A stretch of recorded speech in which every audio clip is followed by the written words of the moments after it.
What he did was he took ballet technique and he expanded it, he extended it, he stretched the limits.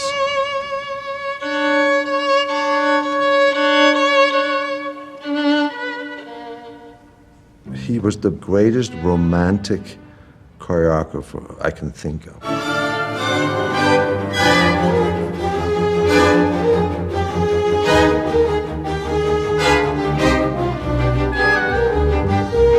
Then he was a pure classicist.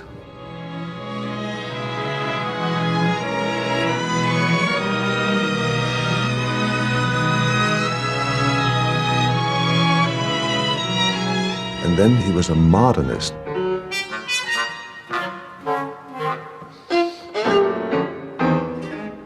And these ballets were all very different, yet they were all rooted in the classical language.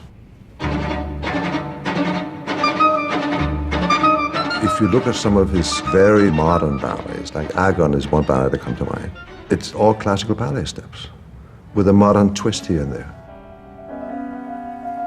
Balanchin's story is fascinating.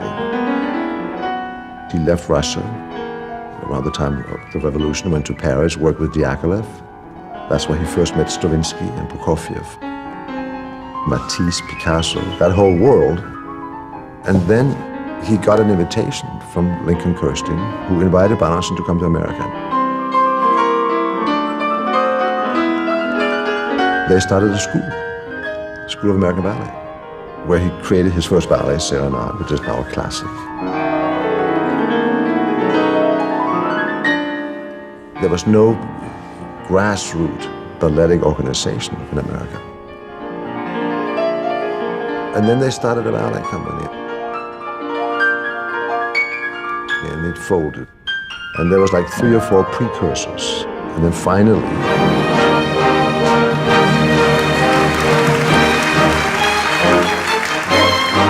Morton Baum invited Balanchin and Lincoln to establish the New York City Ballet.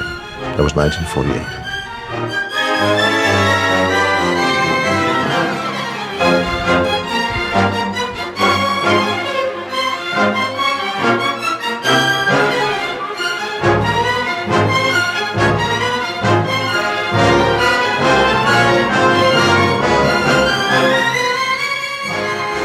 When it came to Tchaikovsky, you could see him pour his heart out.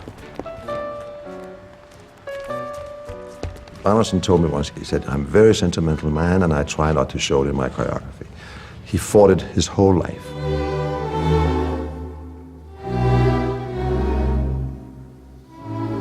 When it came to Stravinsky, it was much more of an intellectual challenge for Balanchin.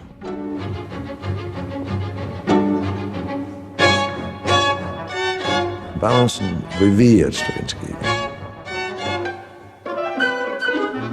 There are all these stories about Agon being one of them, where Stravinsky determined how many dancers.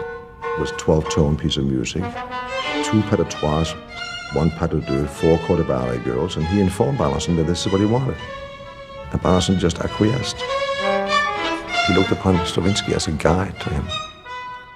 He made some of the best American ballets on Western themes and Stars and Stripes, Slaughter on 10th Avenue.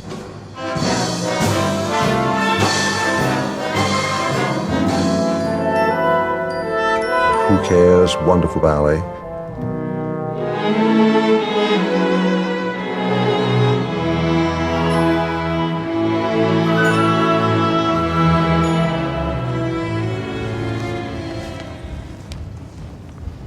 There are people who call it a Balanchin technique. There was no such thing as a Balanchin technique. It was a classical ballet technique that he built upon. But he was a true traditionalist.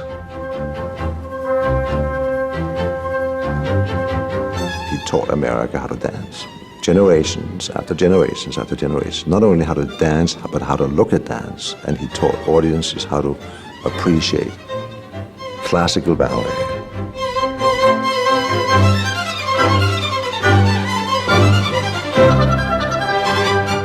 There's nobody larger in history of ballet, without exaggeration, than Balanchin.